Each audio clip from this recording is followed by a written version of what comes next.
Alhamdulillahi Rabbil Alamin. Hamdan katsiran thayyiban mubarakatan fih.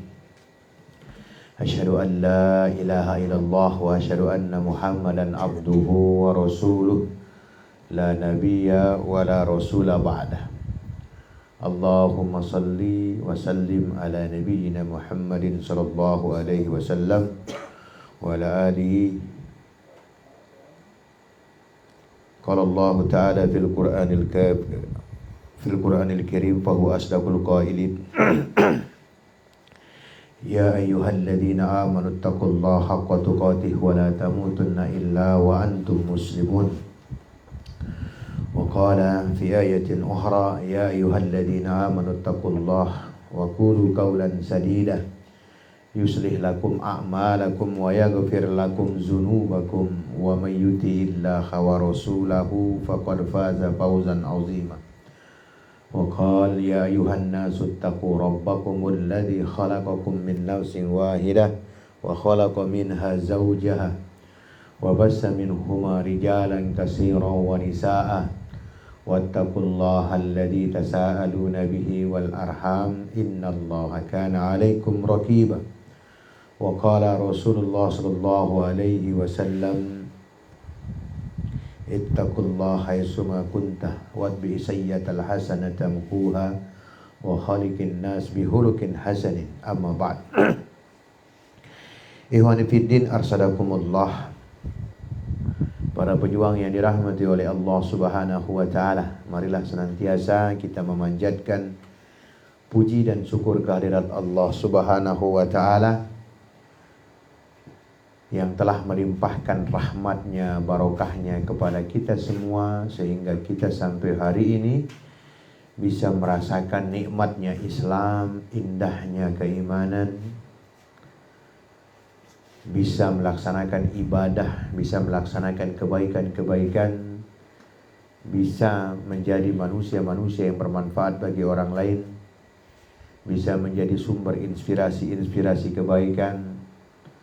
Itu semua karunia Allah Subhanahu wa taala. Itu semua berkat rahmat Allah, semua berkat barokah Allah, semua berkat hidayah dari Allah, dan semua karena pertolongan atau inayah Allah Subhanahu wa taala.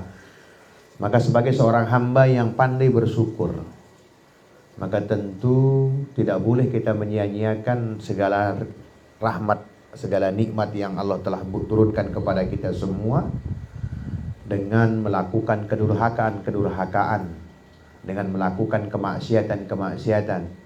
Tapi harusnya kita menjaga diri untuk terus bisa melaksanakan ketaatan kepada Allah dan menjauhi segala larangan-larangan Allah Subhanahu wa taala.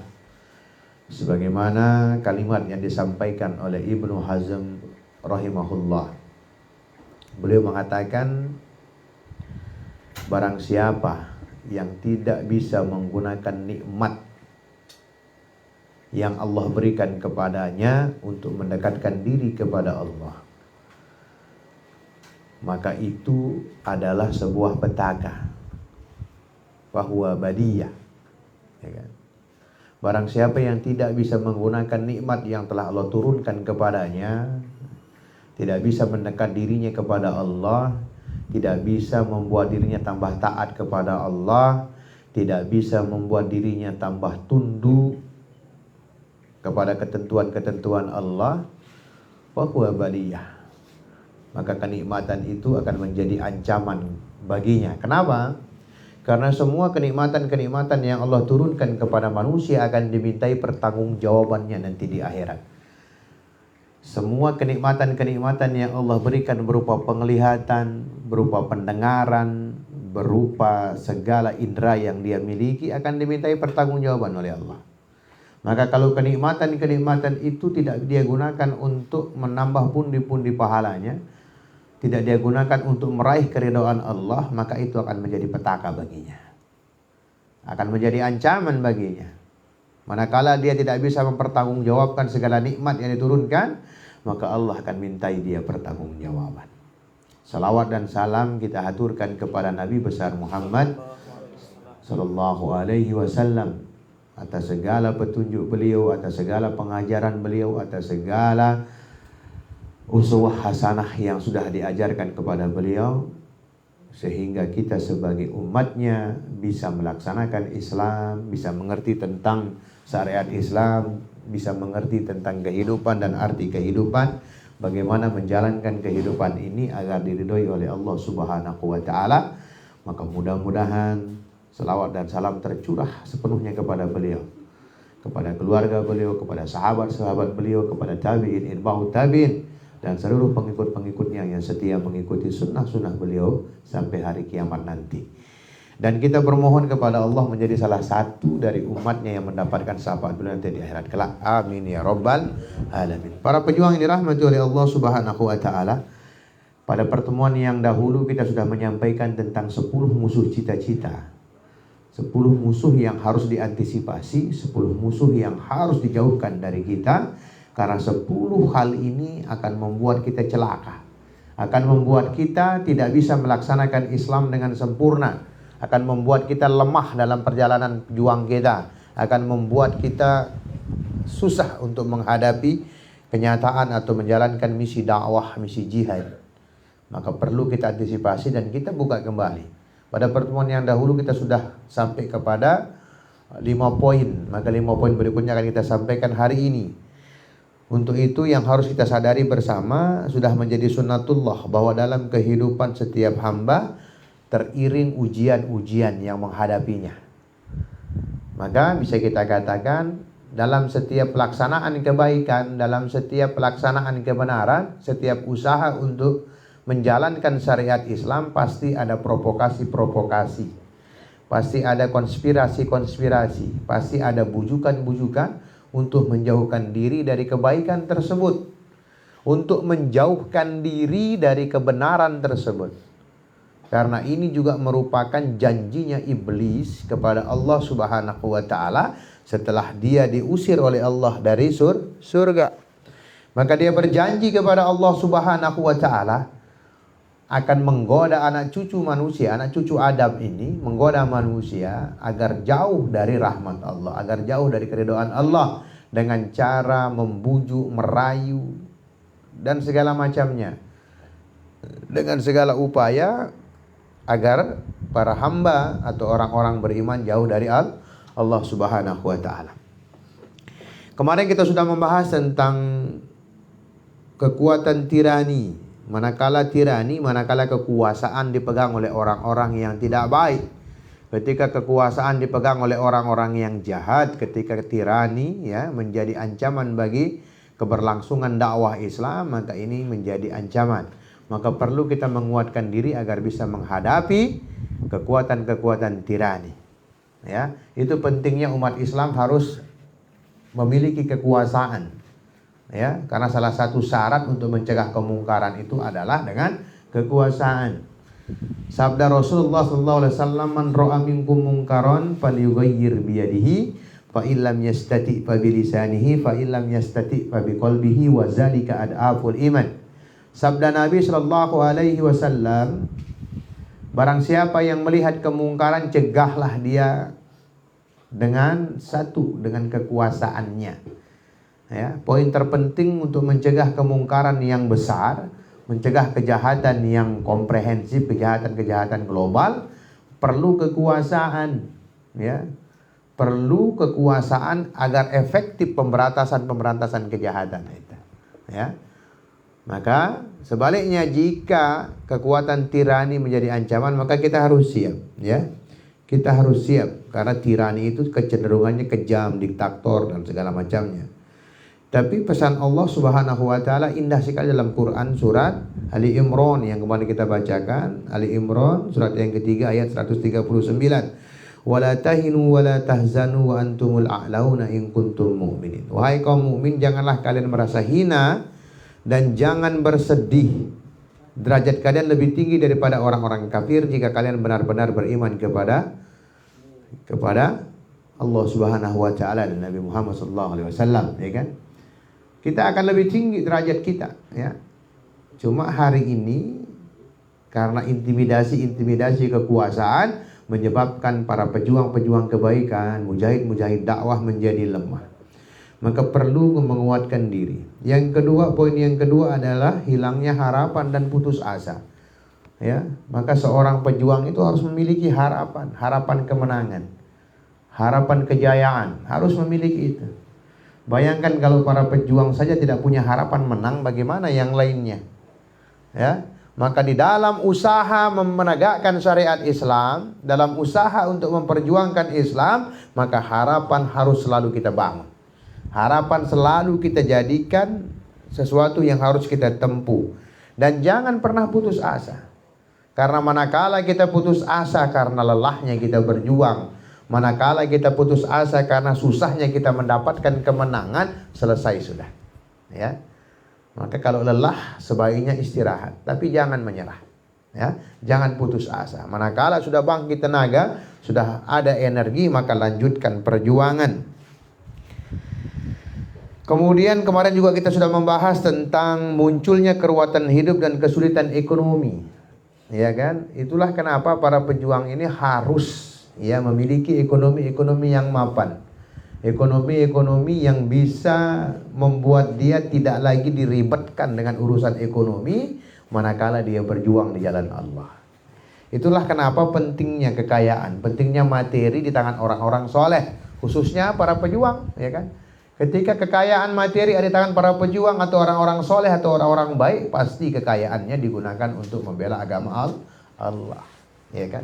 Bayangkan kalau kekayaan ekonomi tidak di tangan orang-orang yang saleh, tentu kekayaan itu digunakan untuk kesenangan pribadinya, ya. Dan karena keruatan hidup yang melanda para pejuang atau orang-orang baik, kadang-kadang ini yang menyebabkan dia lemah. Ya, sibuk ngurus keluarganya hingga lupa berjuang. Yang keempat, adanya dorongan sikap individualisme, ya, dan egoisme, ya kan. Padahal Islam itu dimenangkan dengan berjamaah. Islam nggak bisa dimenangkan sendirian.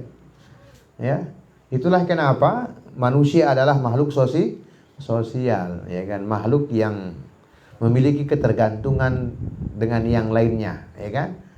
Kita lahir saja butuh bantuan orang lain, begitupun mati juga butuh bantuan orang lain, ya kan. Maka perlu kita mensinergikan diri, ya kan, menggabungkan kekuatan sehingga menghasilkan kekuatan yang hebat, ya kan. Bukankah gunung yang menjulang tinggi itu tersusun dari batu-batu yang kecil, ya kan.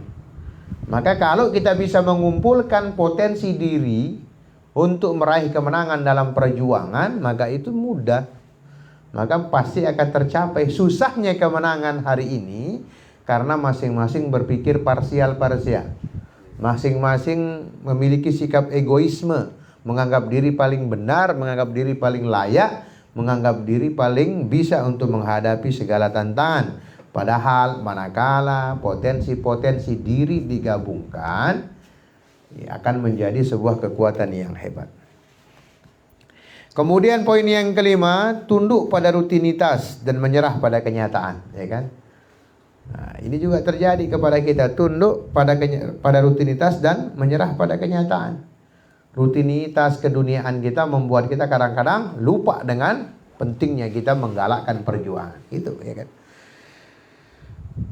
Maka sekarang kita masuk ke poin yang keenam, melempar tanggung jawab perjuangan. Salah satu musuh cita-cita adalah tidak mau bertanggung jawab, tapi melempar pertanggungjawaban.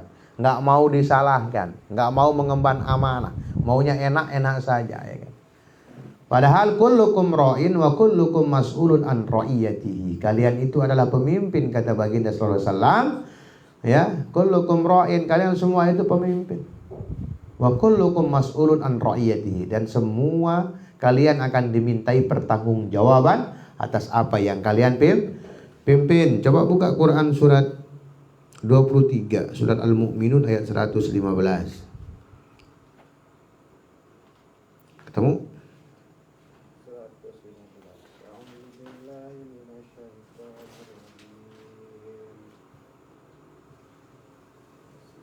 أفحسبتم أنما خلقناكم عبثا وأنكم إلينا لا ترجعون. Wahai manusia, apakah kalian mengira bahwa kami ciptakan kalian itu tanpa kewajiban dan tanggung jawab? Apakah kalian juga mengira bahwa kalian tidak akan dikembalikan kepada kami? Tuh, ya kan? Kata Allah, Bismillahirrahmanirrahim, afahasibtum annama khalaqnakum abasa wa annakum ilaina la turja'un. Wahai manusia, kata Allah, apakah kalian mengira bahwa kami ciptakan kalian itu tanpa kewajiban dan tanggung jawab? Apakah kalian juga mengira bahwa kalian tidak akan dikembalikan kepada kami? Tuh. Jadi pada dasarnya kita memiliki tanggung jawab. Ya, jangan saling melempar tanggung jawab, ya. Saling salahkan, yang muncul saling salahkan ini kan tanggung jawab Anda. Kalau dibalik lagi, lalu kamu tanggung jawabnya apa?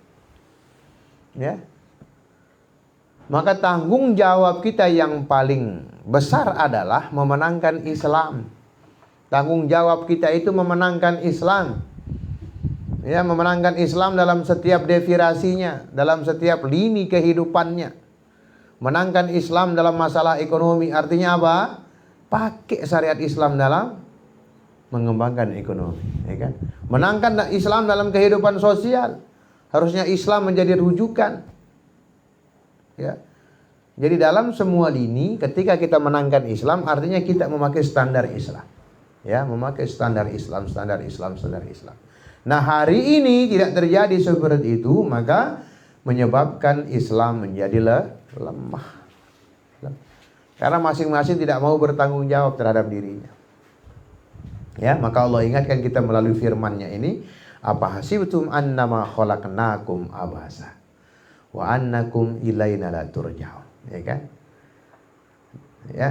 Apakah kalian mengira kami ciptakan kalian, kata Allah, tanpa tanggung jawab? Padahal kalian akan dikembalikan kepada kami. Ya kan? Kullu ni'matin, kata Abu Hazm tadi itu kan, kullu ni'matin la taqarrubu ila Allah. Semua kenikmatan yang tidak digunakan untuk mendekatkan diri kepada Allah, bahwa baliyah, maka dia adalah sebuah petaka.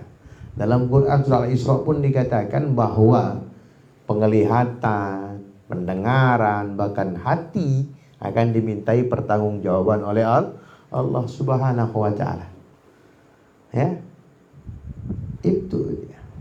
Maka tugas kita adalah sebagaimana ayat yang kita sampaikan itu dua saja sebenarnya, ya kan? Innallaha ma'al ladzina taqaw wal ladzina hum muhsinun. Dua saja paling tidak bisa meminimalisir segala halnya atau bisa menjadi wakil dari tanggung jawab itu. Yang pertama adalah menjaga ketaatan kita kepada Allah.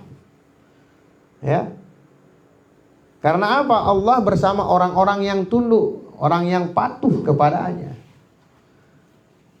Dan orang-orang yang melaksanakan kebajikan, maka poin yang pertama adalah menjaga ketaatan kita kepada Allah. Ya.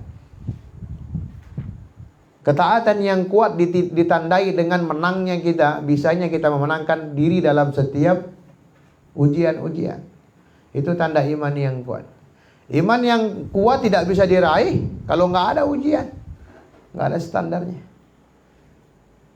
Itulah kenapa kerangka berpikir kita harus benar. Lihat sabda Nabi Sallallahu Alaihi Wasallam, ya kan? Apa kata Nabi? Idza ahabballahu qauman ibtalahum. Apabila Allah mencintai suatu kaum, maka Allah akan uji kaum tersebut. Artinya apa? Kalau Allah banyak uji kita, banyak memberikan tantangan kepada kita, dan kita memenangkan itu, tidak merubah keimanan kita, tidak merubah fokus kita, setiap ujian tidak merubah fokus kita, maka itu tanda iman yang kuat.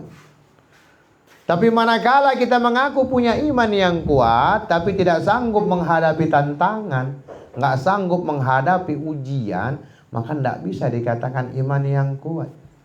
Ya. Iman yang kuat dicontohkan banyak kalau Anda buka sejarah. Lihat Bilal bin Rabah, ya kan? Ketika dia memiliki keimanan yang kuat hanya kepada Allah, dia beriman kepada Allah Subhanahu wa taala, segala bentuk rayuan, segala bentuk bujukan, segala bentuk provokasi yang dilakukan oleh majikannya saat itu nggak menggoyahkan dia, ya, nggak menggoyahkan keimanannya, nggak seperti kita hari ini. Apalagi tadi mengalami masalah keruwetan ekonomi, menjadi rentan terhadap propaganda. Hanya gara-gara menerima beras sekarung, menerima mie sekardus, ya kan, minyak 1 liter, ya, Masya Allah, dijual keyakinannya. Ya. Itulah yang Allah sampaikan, la yadurrukum man dhalla idza tadaitum. Tidak ada orang yang bisa menyesatkan kalian selama iman masih menancap di dada. Lah kalau kita sebentar-bentar menyeleweng, sebentar-bentar maksiat, sebentar-bentar melakukan kejahatan, ini bukan iman yang kuat, tapi dhaful iman. Apa dia? Lemah imannya, itu kan. Bagaimana Bilal bin Rabah ditelantangkan di padang pasir yang panasnya Masya Allah, ya, panasnya nauzubillah, ya kan. Ditelantangkan, dibuka bajunya, ditelantangkan dengan punggung terbuka, nggak cukup, ya, nggak cukup itu, ditindih lagi dengan batu. Tapi apa yang terjadi?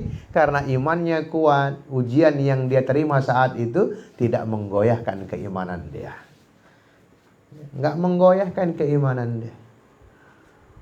Itu Bilal, ya kan. Coba lihat Imam Ahmad, ya kan, Imam Ahmad, ya kan. Ketika semua dai-dai melarikan diri karena takut ditangkap oleh para penguasa saat itu, ya kan, maka Imam Ahmad memilih untuk tidak pergi dari tempatnya. Karena apa? Dia membawa kebenaran. Ya, jangan sampai kebenaran disalahartikan manakala pembawanya melarikan diri. Itulah pentingnya kita memiliki jiwa yang kuat, iman yang kuat. Jangan sampai kita para pengusung-pengusung kebenaran justru melarikan diri atau bersembunyi karena takutnya dengan ancaman. Itu dia. Imam Ahmad nggak bergeming, ya kan, nggak bergeming walaupun dipenjarakan. Imam Syafi'i juga begitu. Ya, diborgol kakinya, dirantai tangannya, gitu ya. Nggak menggoyahkan dia. Lalu kenapa para mujahid-mujahid zaman fitnah hari ini begitu gampangnya melarikan diri dari tanggung jawab? Maka poin yang keenam ini adalah jangan pernah saling melempar tanggung jawab, karena pada dasarnya tanggung jawab perjuangan ini ada di pundak-pundak kita. Ya. Allah memberikan ujian dengan penuh perhitungan. Kenapa? Karena Allah yakin bahwa kita mampu untuk menyelesaikan ujian-ujian itu. Maka tanda cinta Allah, kata Rasulullah SAW dalam hadisnya tadi, diberikan ujian, ya kan.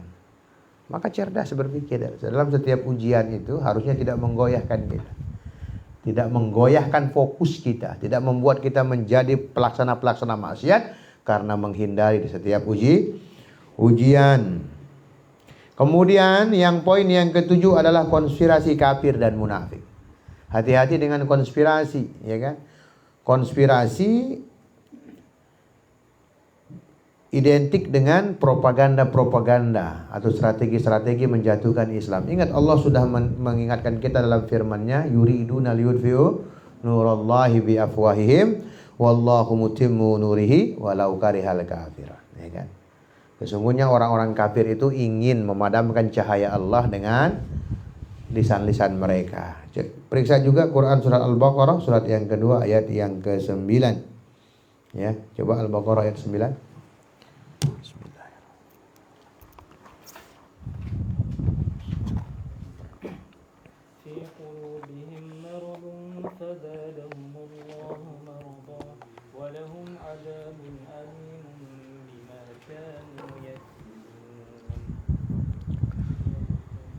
Dengan pernyataan semacam itu, orang-orang munafik telah mendurhakai Allah dan mengelabui orang-orang beriman, namun mereka tidak menyadari bahwa mereka sebenarnya hanya mengelabui dirinya sendiri. Coba ayat sebelumnya. Ada manusia mengatakan, kami beriman pada Allah dan hari akhirat, padahal sebenarnya hati mereka sama sekali tidak beriman. Itu dia, ya kan? Dalam ayat yang sebelumnya, ayat ke-8, di situ ada pernyataan ada orang yang menyatakan dirinya beriman kepada Allah, padahal hatinya enggak beriman. Ya kan? Nah, dengan pernyataan seperti ini kata Allah, inilah yang telah membongkar kebusukan orang-orang munafik. Ya, mereka mengelabui orang-orang beriman seolah-olah mereka benar beriman, padahal enggak. Padahal mereka memusuhi Islam. Ya, padahal tujuan hidup mereka adalah untuk menjatuhkan Islam. Ya, tujuan hidup mereka untuk merendahkan Islam.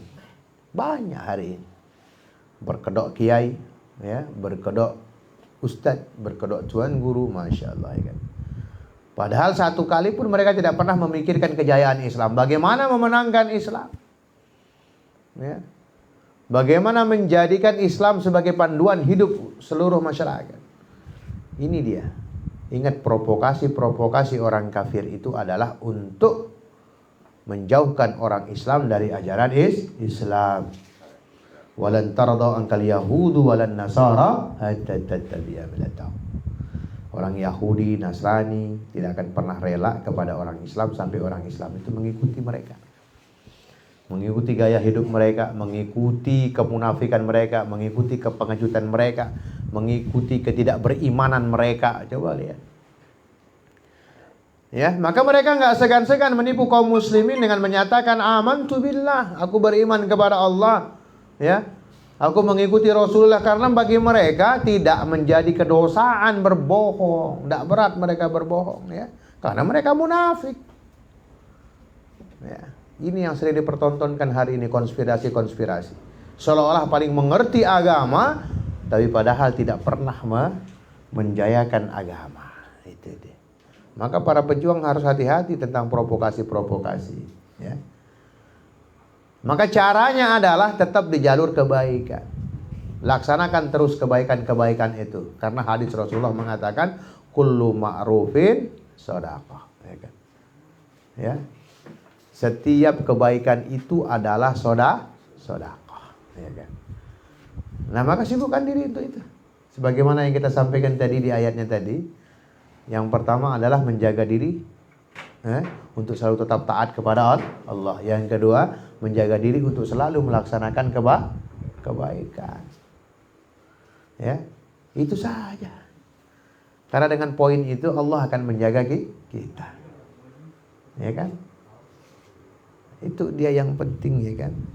Maka hati-hati, kadang-kadang orang-orang kafirin dia akan terus-menerus mengganggu kaum muslimin dengan isu-isu yang menyudutkan kaum muslimin.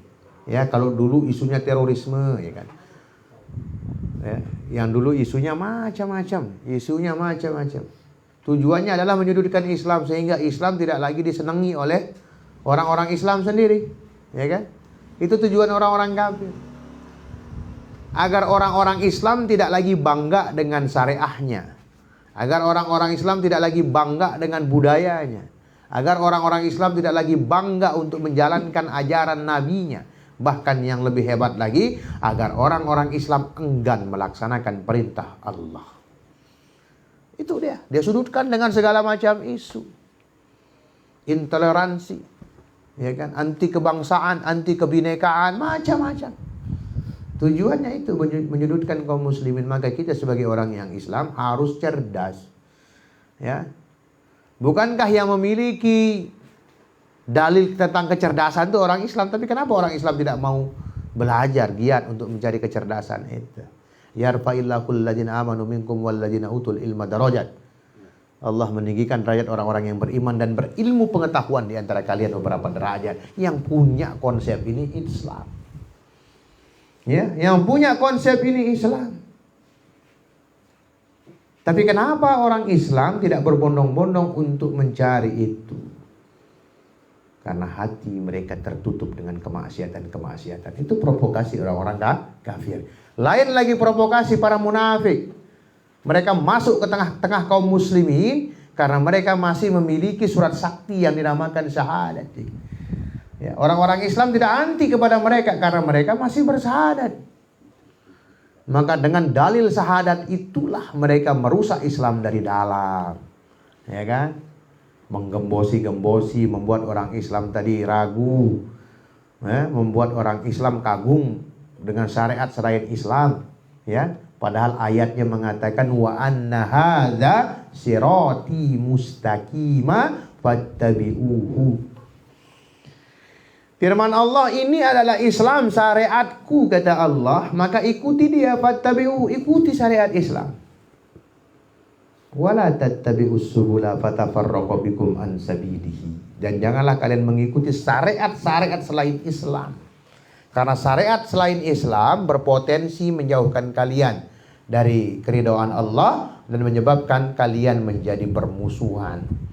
Ya, orang munafik ngerti ayat ini, tapi dia gunakan untuk memojokkan Islam.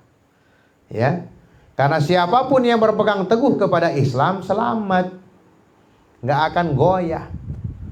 La yadurrukum man dhalla idza tadaitum tadi. Siapa-siapa yang memiliki keimanan yang kuat, tidak ada satupun yang bisa menggoyahkan dia dari syariat Islam. Maka jalan yang ditempuh para pendengki-pendengki Islam ini menjauhkan orang Islam dari syariatnya. Ya. Dengan memanipulasi ayat, dengan mendistorsi ayat, ya kan? Ya. Itu yang dilakukan. Sehingga menyebabkan orang-orang Islam takut menjalankan agamanya. Ini dia. Nah, kita jangan memberikan kontribusi. Kita kadang-kadang nggak sadar memberikan kontribusi untuk melemahkan Islam. Buktinya apa? Kita nggak peduli dengan urusan kaum muslimin. Kita nggak mau peduli dengan urusan perjuangan. Kita nggak mau peduli dengan urusan pembinaan. Kita nggak mau peduli dengan urusan-urusan pendidikan. Kita nggak mau peduli dengan program-program kemanusiaan. Habis, ya. Maka orang Islam ini harus saling berkontribusi. Itu konsep Islam. Makanya dalil-dalil dari Rasulullah SAW, Masya Allah, wallahu fi aunil abdi makanal abdu fi auni ahihi. Pertolongan Allah itu akan turun kepada orang-orang yang senantiasa menolong saudaranya. Itu konsep yang pertama, saling tolong. Ya. Konsep yang lain banyak lagi, ya kan. Amalan yang istimewa adalah manakala kita bisa memasukkan rasa bahagia kepada saudara kita. Apabila dia susah, kita bantu dia. Apabila dia butuh nasihat, kita nasihati dia. Apabila butuh pertolongan, kita tolong dia. Masya Allah. Ada saling di situ, saling memberikan kontribusi. Konsep yang lain, ya kan, khairun nas anfa'uhum linnas. Sebaik-baik manusia adalah manusia yang bermanfaat bagi manusia lainnya. Ini yang punya dalil Islam. Kenapa orang Islam tidak mau melaksanakannya? Tuh dia. Inilah yang menjadikan kita kadang-kadang memberikan kontribusi pelemahan syariat Islam tanpa sengaja. Karena kita nggak pernah mau peduli. Ya, bahkan ancamannya, siapa-siapa yang tidak peduli dengan urusan kaum muslimin falaisa minna, kata Rasulullah. Ya kan? Bukan golonganku. Karena konsep Islam itu bukan saling mengacuhkan. Konsep Islam itu bukan saling tidak memberi dukungan. Sebaliknya, konsep Islam itu saling menolong, saling memberi, saling memahami. Itu dia.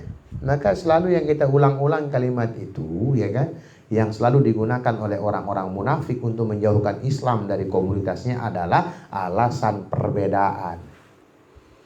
Berbeda kelompok, berbeda guru, berbeda pengajian, berbeda baju, dijadikan alasan untuk tidak saling tegur sapa. Padahal Islam tidak pernah melarang perbedaan. Islam hanya melarang perpecahan. Namun kenapa alasan perbedaan dijadikan alasan untuk menyuburkan perpecahan? Padahal perbedaan itu adalah hal yang mutlak, sunnatullah dari Allah Subhanahu wa ta'ala. Dilahirkan berbeda, dilahirkan dengan potensi-potensi yang berbeda, agar diharapkan nantinya disinergikan sebagai sebuah rumah yang terdiri dari elemen-elemen yang berbeda untuk saling menguatkan. Karena tugas pokok manusia adalah berjuang. Nah, ini semua bukan tanpa konspirasi, ya ikhwah. Ini konspirasi para munafik, ya, yang didukung oleh para kufar, orang-orang yang benci dengan Islam, orang-orang yang ingin memerangi Islam. Ini dia, itu dia. Ya, hari ini segala macam daya dilakukan untuk menjatuhkan mental kaum muslimin, sehingga kaum muslimin tidak lagi peduli dengan ajaran agamanya. Kemudian poin yang kedelapan adalah santai dan nyaman dalam kehidupan mapan, ya kan? Penyakit orang-orang adalah manakala dia sudah mapan ekonominya, dia takut untuk berbagi dengan sesamanya. Kenapa? Dia sudah di zona nyaman tadi. Pikirannya menjadi dangkal. Padahal konsep dalam Islam, apabila kalian sayang dengan harta kalian, maka bawa dia mati. Bagaimana caranya membawa mati? Titip harta kalian di masjid-masjid, titip harta kalian di pondok-pondok pesantren, titip harta kalian di anak-anak yatim, maka kalian akan temukan harta kalian nanti di akhirat. Itu konsepnya. Tapi karena konsep berpikirnya salah, sudah di zona nyaman, maka dia tidak peduli lagi dengan yang lain. Karena konsepnya, saya keluarkan harta saya, dia akan mengurangi, dia akan berkurang. Salah konsep, ya. Salah konsep. Dan ini semua adalah skenario semua itu. Coba buka Quran surat Yunus, surat yang ke-10 ayat 24.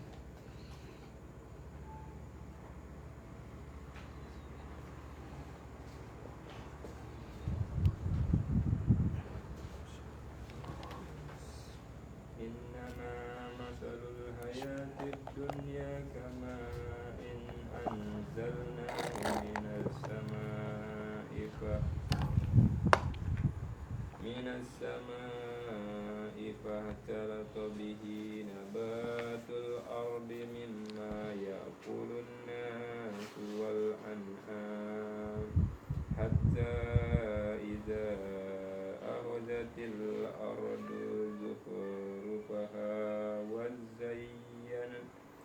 وزينت وظن أهلها أنهم قادرون عليها أتاها أمرنا ليلا أو نهارا فجعلناها حصيدا كأن لم تغن بالأمس كذلك نفصل الآيات لقوم يتفكرون.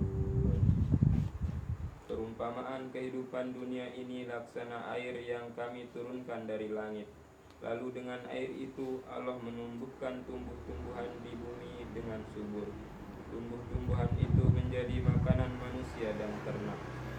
Ketika bumi menjadi subur dan tampak indah, penanamnya mengira bahwa mereka itu mampu menguasai hasil panennya.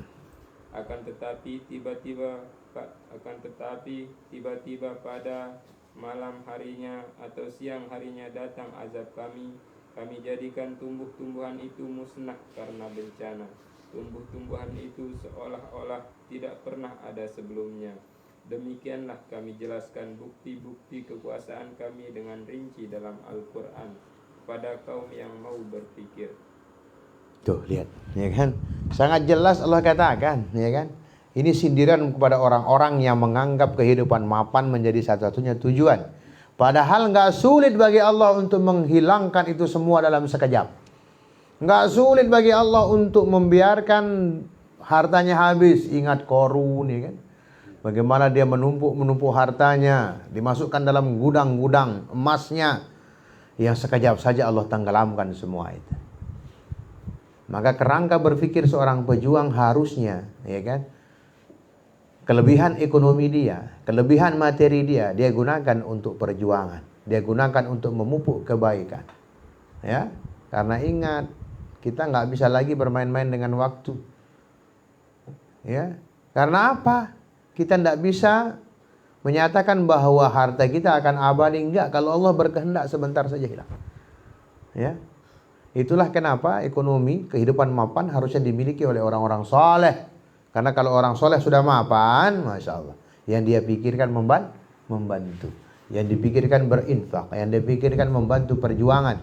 Sebagaimana Abu Bakar As-Siddiq radhiyallahu anhu, ya, dia rela menyerahkan seluruh hartanya untuk Islam.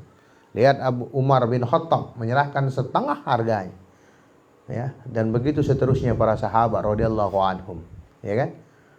Karena apa? Karena berpikirnya tepat. Maka 10 musuh cita-cita diantaranya adalah Ketika kita nyaman dalam zona kehidupan yang mapan, sehingga kita lupa berjuang, sehingga kita lupa berbuat kebaikan, sehingga kita lupa menambah pundi-pundi pahala, kita lupa dengan tugas-tugas yang Allah berikan kepada kita. Padahal tadi ayatnya mengatakan sebelumnya, apa hasibtum annama khalaqnakum abasa wa annakum ilaina la turja'un. Wahai manusia, apakah kalian mengira kami turunkan kalian, kami hadirkan kalian, kami ciptakan kalian tanpa tanggung jawab? Padahal besok kalian akan dikembalikan kepada kami. Ya, mempertanggungjawabkan seluruh apa yang kami berikan kepada kalian. Kullu nikmatin, kata ulama tadi, kullu nikmatin la taqarrub ilallahi azza wa jalla fahuwa baliyah, ya kan? Barang siapa yang tidak bisa menggunakan kenikmatan yang Allah berikan untuk mendekatkan dirinya kepada Allah Subhanahu wa taala, maka itu petaka baginya, karena semua yang diberikan oleh Allah akan dimintai pertanggungjawaban. Ini saja yang kita sampaikan dalam nasihat perjuangan. Masih ada dua poin lagi, insyaallah kita akan lanjutkan pada pertemuan yang akan datang. Mudah-mudahan Allah berikan kita rasa istiqomah, rasa teguh untuk tetap mentadaburi ayat-ayat Allah, karena penting bagi kita untuk mempelajari hal-hal ini. Karena yang perlu kita ingat adalah selama kebaikan menjadi tujuan hidup kita, maka akan selalu ada provokasi-provokasi untuk menjauhkan kita dari kebaikan. Selama kebenaran menjadi tolak ukur kita untuk melakukan sesuatu, maka pasti akan ada para pendengki-pendengki yang akan menjauhkan kita dari jalur-jalur perjuangan. Maka para pejuang harus senantiasa berdoa dan berusaha agar senantiasa tetap dalam jalur yang tepat, jalur perjuangan. Ingat, tugas kita ini adalah memperjuangkan agama Allah. Ya, mudah-mudahan Allah berikan kita kesabaran. Subhanaka Allahumma wa bihamdika asyhadu an la ilaha illa anta astaghfiruka wa atubu ilaik. Billahi taufiq wal hidayah. Assalamualaikum warahmatullahi wabarakatuh.